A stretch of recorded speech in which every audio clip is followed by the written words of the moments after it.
But when we first started bringing baptisms indoors, you didn't have a baptistry up high on the wall behind the choir where God meant for it to be.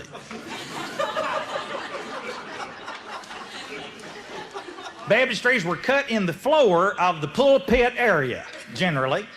And it might be right under the pulpit, it might be to one side or right behind it, it might be off over to the edge, but on that platform area somewhere there was a hole cut out about 8 feet wide, about 4 feet deep, and about 5 feet up second rib on the preacher. And these little baptistries would be covered over with about a 2x6 lid, heavy 2x6 put together lid that would cover that hole. Then it would have a carpet over it if you were in a more fortunate congregation. Now we've got a wire that runs right behind the baptistry, parallel to the congregation. Then there's a little T intersection right over the baptistry that runs to the back wall.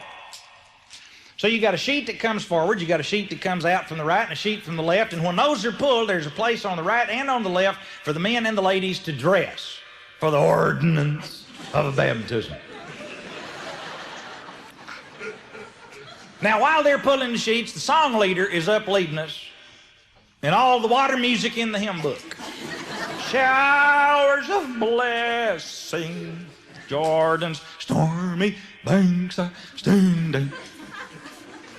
Shall we get that river? And they, anything with water in it, we sing at this point. Methodists at this time usually sing in higher ground.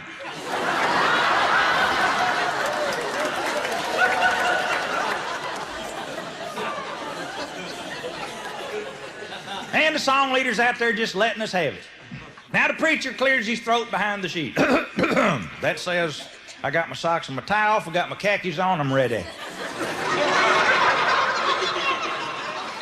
Song leader will stop at the end of the next verse and have everybody just sit down and be quiet. They do. And one of the young guys with his belt on his name on his belt gets up and goes over and pulls a handle on the big square D electrical box in the rear. Cuts off all the power except to the one lone yellow light bulb, B-U-B, light bulb. That's what we have in Texas, light bulbs. Well, this yellow light bulb is swinging left and right because one of the guys hauling the pulpit bumped it, and there it is, swinging. You're sitting still, but the church feels like it's moving, left to right. Preacher comes down these little wooden steps into the water, leads us in a fervent prayer for these who've come to follow their Lord in the ordinance of baptism. Then he brings in Brother Hawkins. Brother Hawkins is going to be the first one to baptize tonight, and he comes into the water, turns and faces the preacher's right.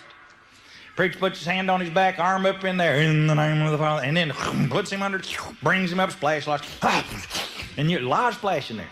Kids all stand up in those old church pews, trying to watch.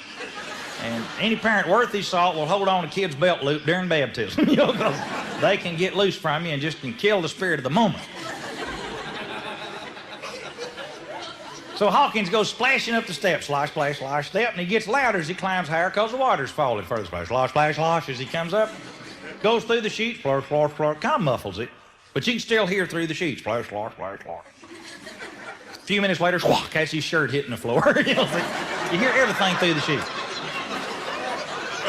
Then he turns to Miss Middleton on his left, who's going to come out of the other side of the sheet. This is a Methodist lady who's finally seen the light.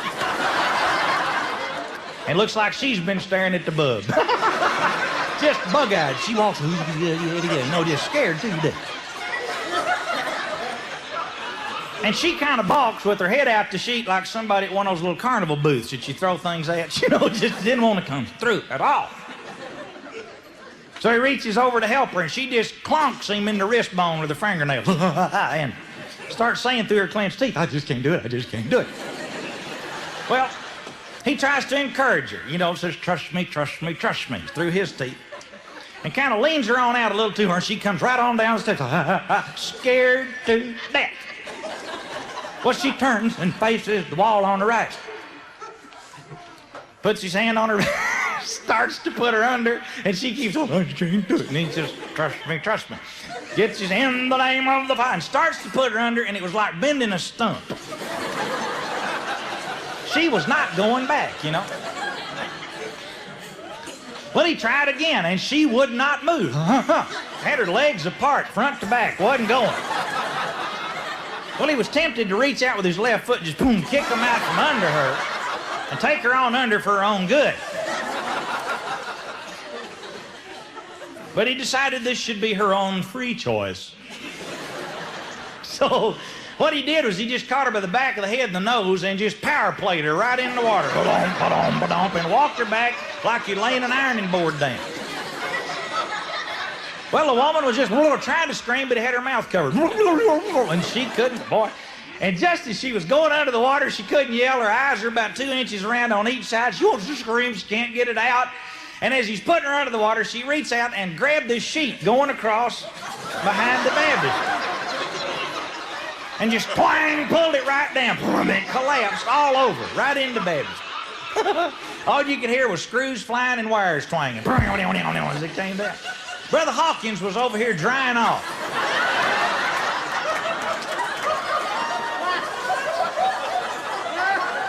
And he heard everybody laughing, and he turned around to see what was wrong. There was nothing to do but right back in the water. Feet first, just... He personally baptized 4 rows.